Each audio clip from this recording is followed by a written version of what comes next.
I love Right. Yandy. I really do. But I'm going to say the same thing I said when Taylor Walls didn't come to the mic and Shane McClanahan didn't come to the mic. I'm going to say it to Yandy Diaz. You have to come to the mic. Right. It's part of the gig. You're talking about the Rays being on the road in Oakland. I can't imagine that it's that intimidating of a scrum of media folks. It's not. You are Locked On Rays, your daily Tampa Bay Rays podcast. Part of the Locked On Podcast Network, your team every day. Welcome to Locked On Rays, your daily podcast covering everything Tampa Bay Rays. From game analysis to player interviews, we've got you covered with all the latest news and insights. My name is Kevin Weiss. I'm Ulises Sambrano, bringing you expert analysis and passionate discussions about our beloved Rays. Whether you're a diehard fan who vividly remembers Longo's game 162 just like us, or you remember those early Devil Ray days of Wade Boggs or Carl Crawford, we're here to break down every play, every trade, and every milestone. In fact, this is our 6th season covering the Rays daily. In every season, they've gone to the playoffs. This year, no, probably not. But you can still watch some Junior Caballero and others by grabbing your favorite Rays gear, settling in, subscribing to our Locked On Rays YouTube channel and other podcast platforms. You can also find us on the X and Instagram at Locked On Rays. Today's episode is brought to you by Game Time. Download the Game Time app, create an account, and use code LOCKEDONMLB for $20 off your first purchase. Terms apply. Download Game Time today. What time is it? It is Game Time. Do you think Stu Sternberg uses Game Time? 100% he does. I think so too. For other sports, I think for every MLB ballpark, he probably gets in for free and sits in the owner's suite alongside the other owners. I think he has pretty nice stakes there and doesn't have to use Game Time for that. But we, us common folk, everybody else needs to use Game Time. That's for sure. Ulises, something we did not have a chance to really get into and marinate over was the argument, fight, tussle, war of words, however you want to qualify it, between Yandy Diaz and Jose Caballero. What did you make of all this? Nothing burger, something burger, Big Mac. Where are we at with this situation where the season's pretty much gone off the rails and you have this? We do know that Yandy has been in some arguments back and forth, of course, getting into it with Randy Arozarena back in the day in the Trop parking lot. And then, he's gotten into it with opposing pitchers, i.e. Framber Valdez. So somewhat of a theme for him. But you don't like it when, teammates are squabbling back and forth publicly on television, and then it gets written and broadcasted about by every outlet available, known to man, known to earth.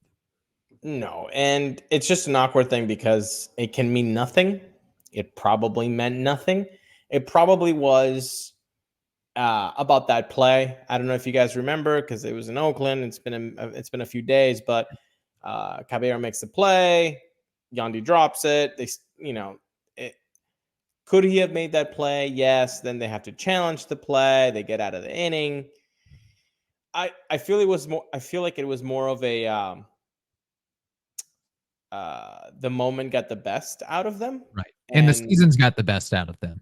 I think it would be different if this team was in the driver's seat of the playoff spot. 100,000%, Kevin. It was 5.5 months of mediocrity and impotence about not being able to do anything about it, because we know that one man cannot make a baseball team great. They can't. Ask the Angels. They had 2 of the greatest ever to ever do it, and they could make it to the playoffs. So we know that. So I think it was definitely the type of season that they're having of just full mediocrity that kind of exploded on that particular play. Now, my biggest thing is, first of all, biggest props to Caballero there for going against Yandy. That's not an easy thing to do with the size disparity, the weight classes being different. I mean, the that's experience, the age, the pedigree. I mean, you're talking about a all-star who's gotten MVP votes, and Caballero's over here just outside his rookie season, who knows how much longer he would have a home in a Rays uniform. But he's a feisty guy as well. This isn't the first time that he's gotten into it with another player on another team as well. No, but so props for him to, like, hey, he believes in something, he's going to say it, and It doesn't matter who's in front of him. So props for that. What bothers me, Kev, the most about this whole situation was the fact that 2 days in a row, Yandy had the chance to talk to the media about it, and he didn't. That's what bugs me. And I love Yandy. I love Yandy. I really do. But I'm going to say the same thing I said when Taylor Walls didn't come to the mic. I'm going to say the same thing when Shane McClanahan didn't come to the mic. I'm going to say it to Yandy Diaz. You have to come to the mic. Right. It's part of the gig. I am sorry. Like, you are a human being with emotions just like we all are. We get it. It must suck to have cameras pointed at you when you don't want them to. It must suck that your words carry a lot of weight because they go through airwaves, and a lot of people, thousands, millions of people, are going to hang on your every word. It must be a difficult thing to do. For those that are saying, it's not difficult, he gets paid millions to do that. Okay, you would have the same issues because it's just not normal for a human being to have this much focus on them. So I understand that part of it. However, now I'm kind of gonna go side with Joe Schmo here. That's why they pay you the millions, because it's uncomfortable, and you have to face the music. You have to go in front of the mic and in front of those cameras and answer Trisha Whitaker's questions and Mark Tompkins and everybody else's. Like, that's your job. Your job is not only to hit the ball hard and far away. Your job is not only to field ground balls and throw accurately to the base, to steal bags and make the plays and get runs. Your job is also to talk to the media. A couple things there. I wonder if Yandy was using I don't know how much English he speaks. I've never seen him speak English. If he was using that as a crutch to not have to speak to the media, which I would think it would actually be easier because you would have Manny Navarro in your corner relaying questions and answers on your behalf. So you're not even really speaking directly to the media in that sense. The other thing too, which I'm with you on, and really it shouldn't matter what market, what situation, if it's spring training, regular season, in the playoffs, but you're talking about the Rays being on the road in Oakland. I can't imagine that it's that intimidating of a scrum of media folks. It's not like you're facing the Yankees on the road in Game 7 of the World Series or the ALCS or what have you. Like, it's small potatoes as far as I'm concerned. Like, speak to the media. That is pretty bush league. That's something that college wide receivers do. You're 32, 33 years old. This isn't your first rodeo. Step up to the plate, answer questions for 3 minutes like Caballero did. Get out of there, be done with it. And just say the same thing that he said, that, hey, emotions got the best of us. It was a tough situation. We're good. We're over it. We're going to be fine. That's all you got to say. That's all you got to go with. Even if, okay, let's say this. Let's say it's just as equally difficult to say if you are going to be speaking English and Spanish. Let's say it's the same difficulty. I think you hit on something very key there. You have Manny Navarro on your corner. And guess what? For those of us that speak Spanish and we listen to the translations of the questions and of the answers, interpreting a language in real time, not an easy gig. Right. Because you have to do it accurately and you have to do it timely. And sometimes they go for timeliness rather than accuracy. So you're saying that Manny Navarro more or less is shorthanding, paraphrasing the verbose comment made by a player at that time. Not even Manny Navarro, but most interpreters do this around the league and around sports, because they don't have the time to just actually do the question as it was asked. So sometimes they take shortcuts, not only asking the player the question, but also when they're relaying the answer from the player to the media. So that's already done. Like, that's a given. Anytime you guys hear somebody being an answer being translated, this happens daily. This isn't, I shouldn't be shocking anybody. This happens every day. Now, in this particular portion of time, when it's about a fight, I'm pretty sure Manny Navarro gets also coached by the communications department, the PR people saying, hey, we don't want to. So even if Yandy says something kind of off-putting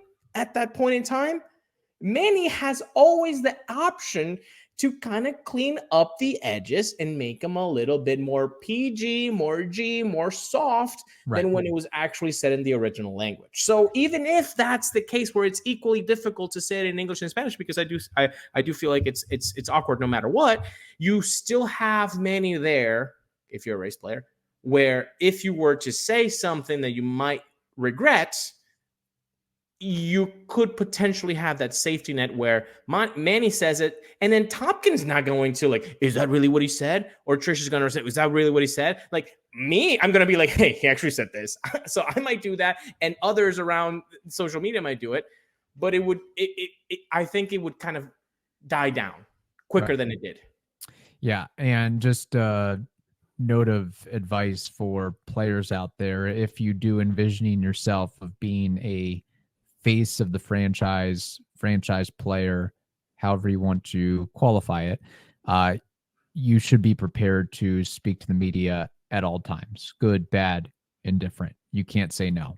And again, Yandy Diaz, not saying he's the face of the franchise or ever will be, but if a junior Caballero, for example, he wants to get to that point, or Carson Williams or Xavier Isaac or one of these young pitchers, you got to be prepared to face the music when the time warrants it. So just wanted to throw that out there. We do have a couple mailbag questions to get to, but first, Ulises, we have to tell the audience something very important. And one of those things is eBay Motors.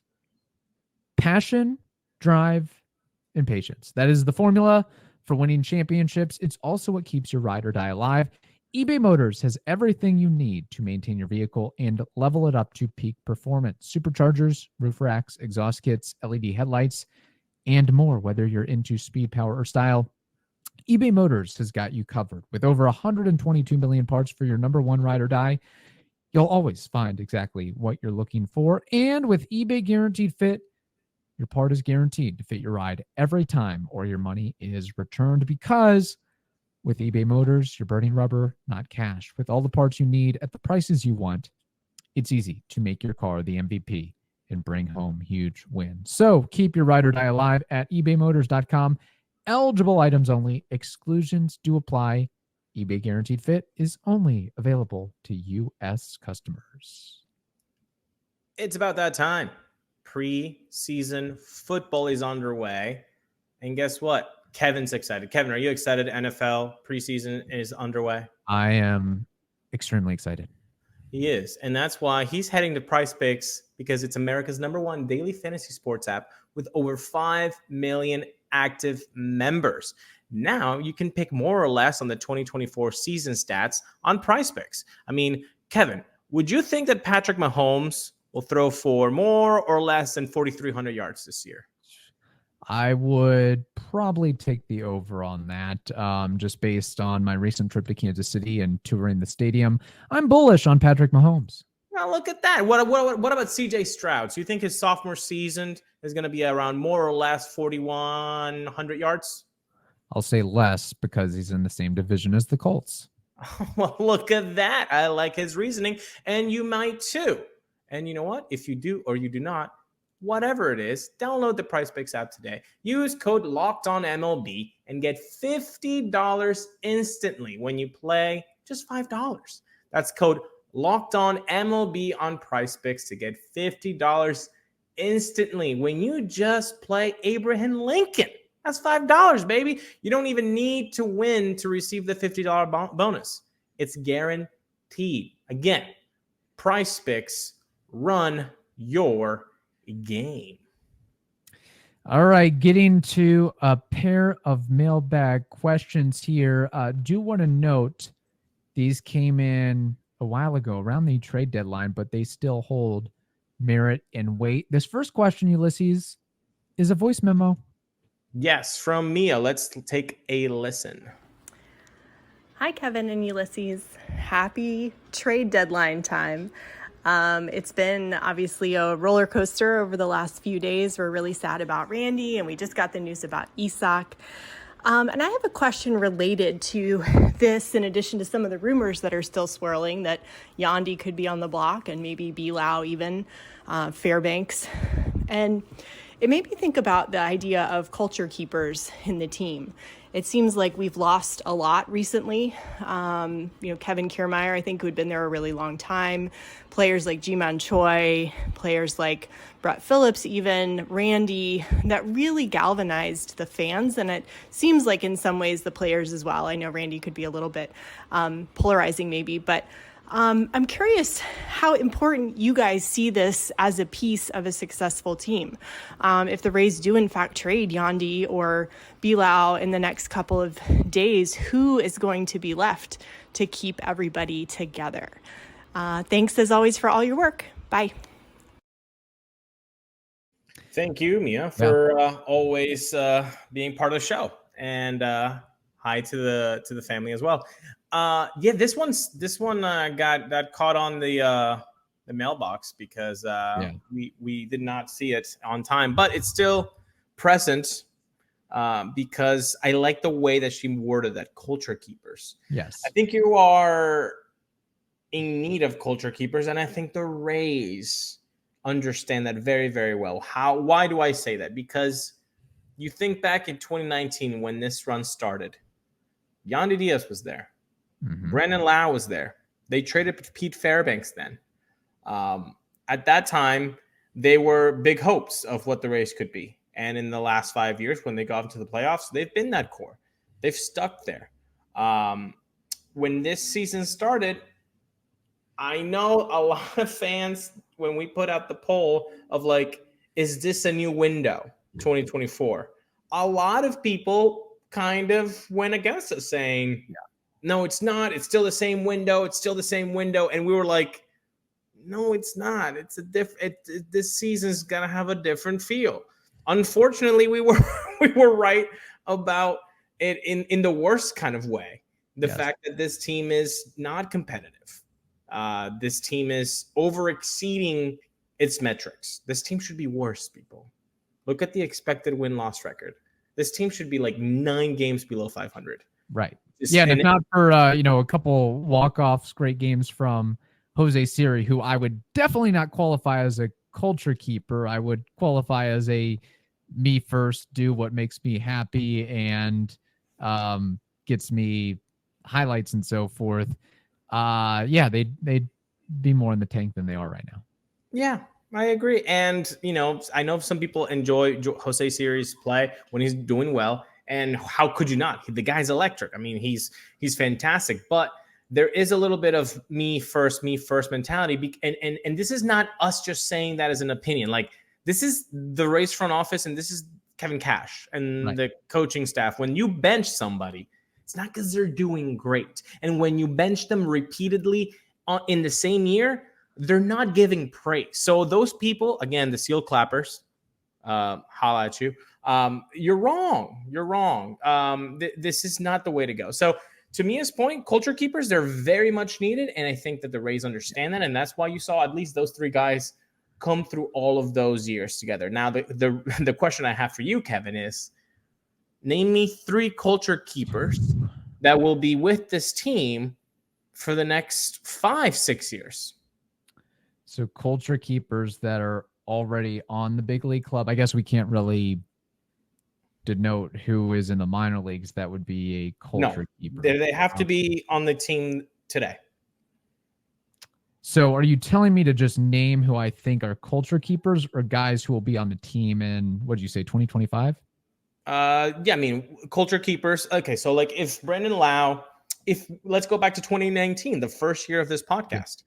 Well, that's getting to my point, because I quickly looked up the 2019 roster and I see a lot of culture keepers, quote unquote, on that team between Mike Zunino, Kevin Kiermaier, Willie Adames, Charlie Morton, and then you can, even if you want to go down the list and say Tommy Pham, Joey Wendell, what he brought to the table, Mike Brasso, what he brought to the table, just the team first mentality and getting it of what the Rays are trying to do. But I'm saying those are great, valid points. But the question I'm asking is, who are going to end up being the culture keepers? I feel like Willie Adames and Mike Zunino and all those guys you mentioned, Charlie Morton. Yeah, they could have been, should have been culture keepers. But who will be the culture? I would say Josh Lowe.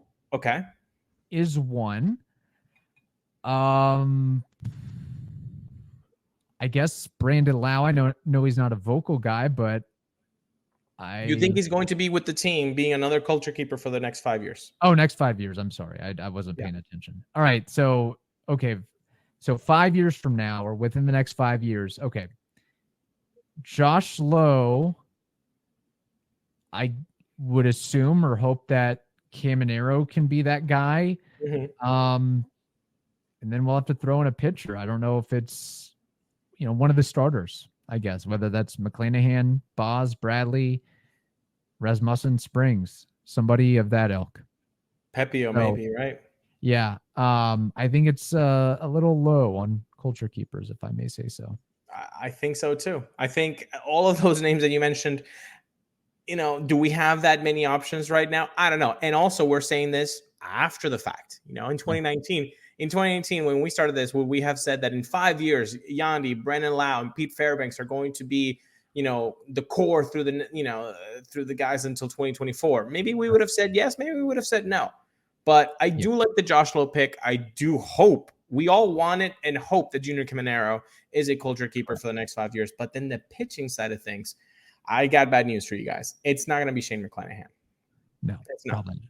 It's not. It's not going to be Drew Rasmussen, and it's not going to be Jeffrey Springs. Drew Rasmussen because of injury / team control, and Jeffrey Springs probably team control. Yeah. For the time he was here, Zach Eflin, I would say, would fit the bill or the mold of a culture keeper guy. He had the mold.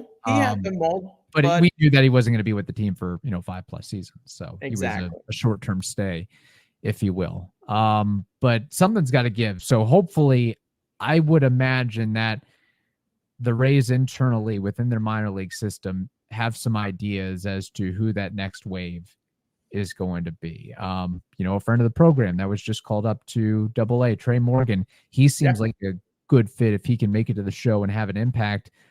He seems to have the personality and the mentality and the character to, fill that void, if you will. And Carson Williams, shortstop, maybe that's a guy as well going down the line in the future. But I would say the Rays need more of those types of guys.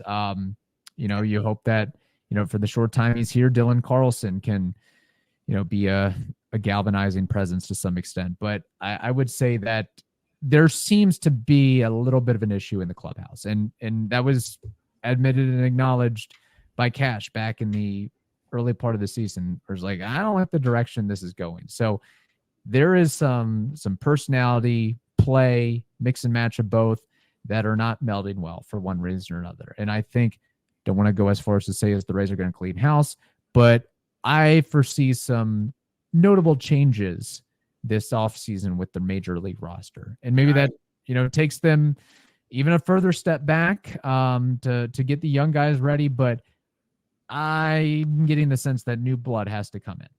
And I think they started with that process with a guy that we're going to talk about in the next segment. But first, we got to tell people what to do. It's hot out there, Kev. It's hot out there. People need to get energized. What should they do, man? Well, they should check out Liquid IV.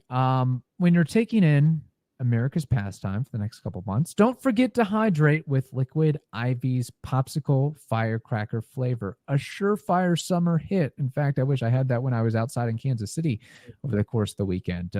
Instead, I was drinking some brewskis, which probably wasn't the best decision. I should have had, bottles and bottles of Liquid IV because you can get hydrated with electrolytes, essential vitamins, and clinically tested nutrients from the #1 powdered hydration brand in America, because baseball and summer go together like Liquid IV and indulgent hydration.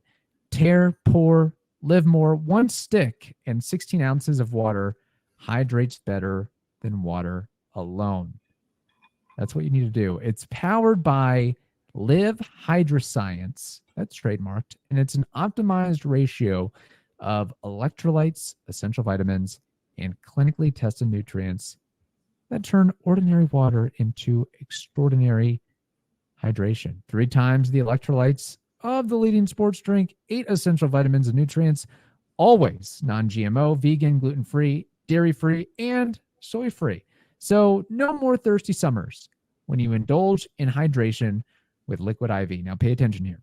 You can get 20% off your first order of Liquid IV when you go to liquidiv.com and use code MLB at checkout. So good, I'll repeat it again for y'all out there. That's 20% off your first order when you shop Better Hydration today using promo code MLB at liquidiv.com. Before Kevin made the wrong decision in his pick for barbecue in Kansas City, he made a better pick, a way better pick. And that was to use Game Time to get his tickets to go to Kauffman Stadium. And you know why? It's because Game Time is the place to get all-in pricing. You can have this feature show up the total up front with no surprise fees at checkout. He knows about the seat views, the panoramic view from your seat in the app before you buy. He also knows about the lowest price guarantee, or Game Time will credit him 110% of the difference. And you can take the guesswork out of buying tickets with Game Time. Download the Game Time app, create an account, and use code LOCKEDONMLB for $20 off your first purchase. Terms apply. Again, create an account and redeem code LOCKEDONMLB for $20 off. Download Game Time today. Hey, what time is it? It's game time. All right, getting to this final mailbag question from somebody we haven't heard from in a minute, but we've checked out several Rays games with this person and her husband, Carlos. Melissa Herrera. This was in regards to Chris Morel when he was acquired near the deadline. She says, "Hey guys, messaging you about Christopher Morel. As his current manager in the Locked On Fantasy Baseball League, he has been an asset to Pete Fairbanks. Optometry has been a little cold lately, of course, talking about Fairbanks, but we all know the Rays love to fix a player's swing. In my managerial opinion, he will be a great addition to the Rays and will quickly become a fan favorite." And I won't read the rest because that pretty much summarizes the question from Melissa. So hopefully, Chris is slowly but surely doing a little bit better. His last 7 games, he's got a 261 average, 320 on base, 435 slug, a home run, couple RBIs, couple walks. You just hope, look, this is what I want from Chris Morel. Just somewhere in between 2022 and 2023, Chris Morel. That's all I'm asking for. That's all I need at this point. 2023 and 2024? 2022, 2023. Okay. So where did 2022, he had a 741 OPS, 16 homers, and 425 plate appearances. 2023, an 821 OPS, 26. So divide those two up. That's all I want. That's all I need from Chris Morel. Maybe we can get more. I know you traded Isaac Paredes to acquire him, but something like that plus future closer Hunter Biggie, and I'll be satisfied, I suppose. Yes, but you traded an all-star for this man. So, I mean, this guy, like I'm not saying like he better be an all-star, but I mean, he better be a starter that you feel comfortable with him taking at bats on a regular basis. Like that's, I mean, really, this year we're going nowhere as an organization, as a fan base. Like this is as mediocre as possible. We're gonna hit 500. We're gonna hit a 500 record of being at 500. Like how many times have we been at 500? Like 33 times already. It's been quite a few. It's basically as average as you can get. Again, it's one step forward, 3, 4, 5 steps back. You have that amazing outing against the Dodgers where you somehow pull out a victory, and then it's smothered between losses, bookended between losses and one-run games. Or you sweep the hottest team in baseball in the Arizona Diamondbacks, and you're feeling good. And then how many L's since then? Like I've quite a few. You split with Oakland. You lose against the Dodgers, which okay, But again, it's baseball. Like it doesn't matter who's the better team. That's why baseball's awesome because anybody can win at any point. It's been 500 level of mediocrity. So going back to Morel, I could care less what he does for the rest of the year. Hopefully he does great. Awesome. But next year, like I want him to be a guy that we are all fond of, excited about, like a regular starter where you are okay with him being who he is. If that's him being a 28, 29% strikeout rate guy and hitting 25, 26 bombs, okay, then that's who we have. And being an okay glove man at second, maybe even below average, but you put him at DH, you sometimes put him in the corner outfield, and you kind of can hide him that way. Okay, fine. But and Hunter Biggie is another thing. Like, yeah, hopefully he develops into a thing, but we don't really know too much about him because we haven't seen him that much with the Rays yet. So I feel like Morel has to be a little bit better than just like, oh yeah, he's okay. I think because of who you gave up, right? We should ask for him to be better. Just like when Austin Meadows was shifted off, he was an all-star, and we were like, well, Isaac better be something. And then Isaac became even way better than we ever thought Austin Meadows would be. I'm not asking for the same kind of return in production. I'm just asking for something that we don't end up going like, oh yeah, remember Isaac? Like we can do that, right? But let's be happy about Morel. That's where I hope we are going to be in 2025.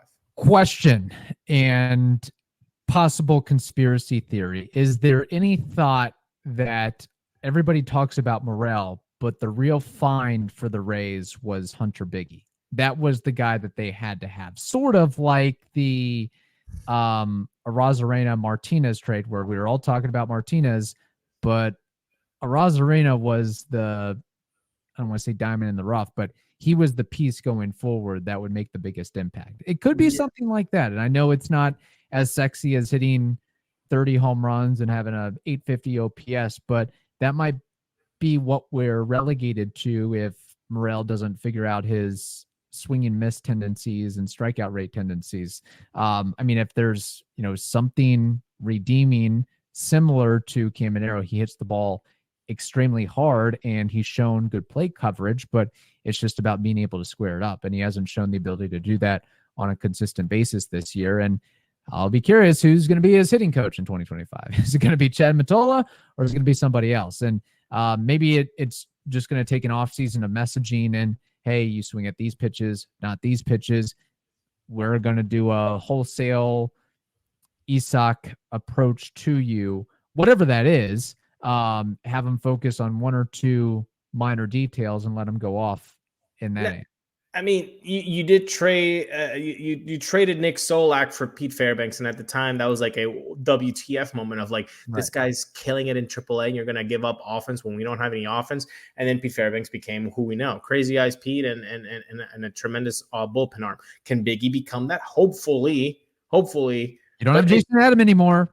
Pete Fairbanks, I don't know how many years he has left on his deal, but you're going to need, somebody that can throw 100 in the back end of the bullpen.